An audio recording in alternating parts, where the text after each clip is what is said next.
As people across the country and the world have reacted to the murder of George Floyd through protests, it has continued the conversation of race relations in this country and questioned current leadership. Joining me today and to give a perspective is founder and CEO of Bleu Magazine, DéVon Johnson, whose magazine specifically focuses on Black male culture. Welcome, DéVon. Hey, Josh, thank you. DéVon, we've seen peaceful protests now in all 50 states. Do you feel like the current times are different from the past protests we've seen for Michael Brown or Freddie Gray, Trayvon Martin, and so many more?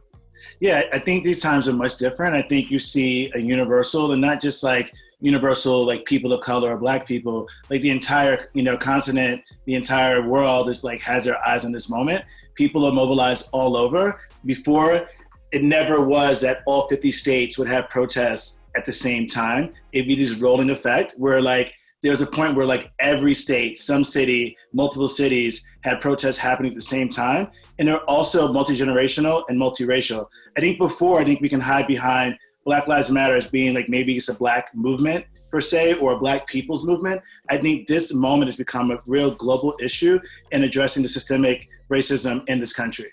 DéVon, besides posting to social media and showing that people are allies, what can non-Black people of color do to be allies?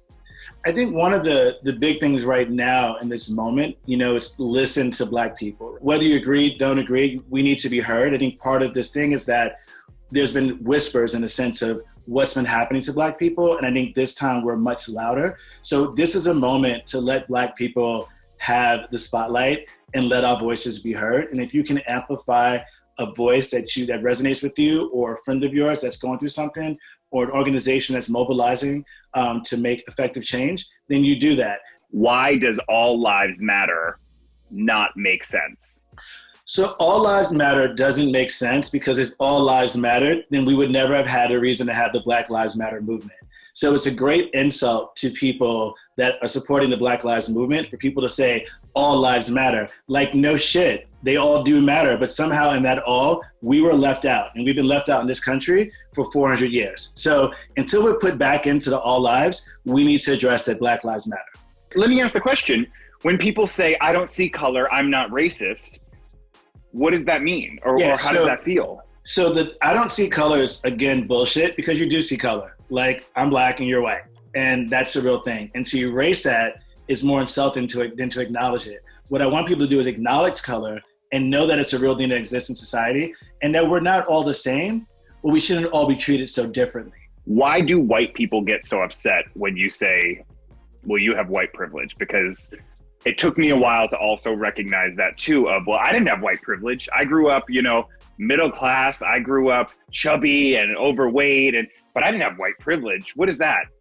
So the response to that is, what you'll never experience are 4 police officers on your neck and letting you die. And that's privilege. That you're all those things, you were young, overweight, whatever, and so was I. And those could be great equalizers to each other. Instead, my color that you don't want to see could put me at risk of being killed. What's also interesting is that not all white people are racist, right? And that's just really important to get out there. But all white people in this society benefit from the privilege provided to them by racism. And that's what's really important, that yes, you may not personally be racist, but not recognizing that there's certain streets, restaurants, stores, environments that you're safe in, that I'm not, is a direct result of that privilege. People don't understand that white people are on the starting line, if not in front of the starting line, when Black people are before that starting line, which has made it difficult to them to even get up to the actual point at which you start. Yeah, and what's crazy about that, even if we make it up to your starting line, right? We go to the schools and we have the job and we have the resume and we live in a neighborhood and we drive the car. All of that doesn't matter, because with all that, I could still be a victim of discrimination that's institutionalized in this country through various systems of oppression. So even if you sit on that line, right, and I work my ass off to get up to you, and then now we're equal on that line, one false step and I'm dead.